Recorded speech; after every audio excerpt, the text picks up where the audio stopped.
नमस्ते दोस्तों, आज हम बात करने वाले हैं सुनीति नामजोशी की बहुत ही इंटरेस्टिंग कहानी टू फेबल्स के बारे में। ये कहानियाँ सिर्फ सिंपल स्टोरीज नहीं हैं, बल्कि इनमें वुमेन फ्रीडम, इक्वलिटी और फेमिनिज्म के गहरे मैसेजेस छुपे हुए हैं। तो चलिए शुरू करते हैं ये जर्नी। कहानी शुरू होती है बनारस शहर से, जहाँ एक ब्राह्मण रहता था।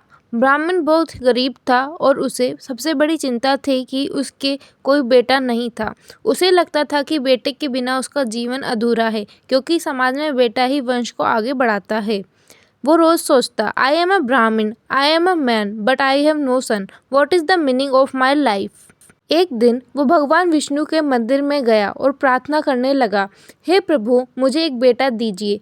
भगवान विष्णु ने उसकी प्रार्थना सुन ली, लेकिन उसे बेटे की बजाय एक बेटी मिली।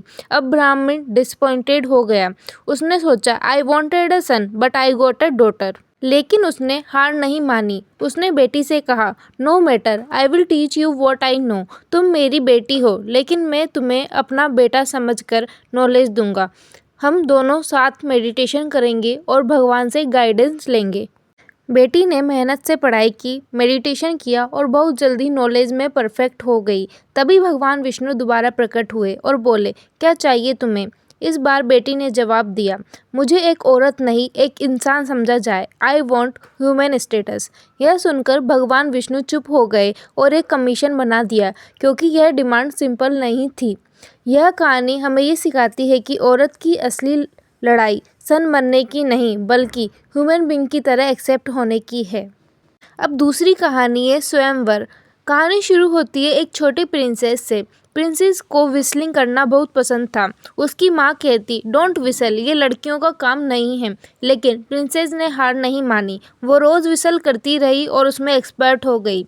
जल्द ही उसकी रेपुटेशन पूरे किंगडम में फैल गई। राजकुमार और राजा सुनकर आने लगे कि there is a princess who whistles better than anyone else. फिर आया स्वयंवर का दिन। सब राजकुमार इकट्ठा हुए और बोले, हम इस प्रिंसेस से शादी करेंगे। प्रिंसेस बोली, ठीक है, लेकिन एक कंडीशन है, जो मुझे विस्लिंग में हरा देगा उसी से मैं शादी करूंगी। कंपटीशन शुरू हुआ। सब प्रिंस ट्राई करते रहे, लेकिन कोई भी प्रिंसेस को हरा नहीं पाया। प्रिंसेस ने सबको हरा दिया। राजा गुस्से में था, ये तो अनादर है, रूल तोड़ रही हो। लेकिन प्रिंसेस बोली, no father, I will not marry anyone who can not accept me as I am. आखिरकार एक मैन आया और बोला, yes, I accept you, I don't want to defeat you, I want to learn from you. Princess खुश हो गई और बोली, if he will have me, I will marry him. इस कहानी का बड़ा मैसेज है, औरत को किसी टेस्ट या स्टीरियोटाइप से मेज़र नहीं किया जा सकता। उसकी इंडिविजुअलिटी और टैलेंट को एक्सेप्ट करना ही असली लव और रेस्पेक्ट है। तो दोस्तों, सुनीति नामजोशी की ये दोनों फेबल्स हमें सोसाइटी की सोच पर क्वेश्चन उठाने की हिम्मत देती है।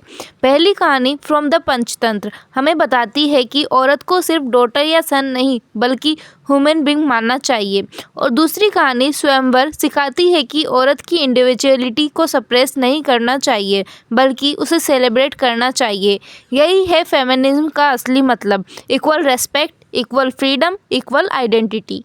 अगर आपको ये वीडियो पसंद आई हो तो चैनल को लाइक, शेयर और सब्सक्राइब ज़रूर करें। अगले वीडियो में हम और इंटरेस्टिंग स्टोरीज लेकर आएंगे। Thank you for watching.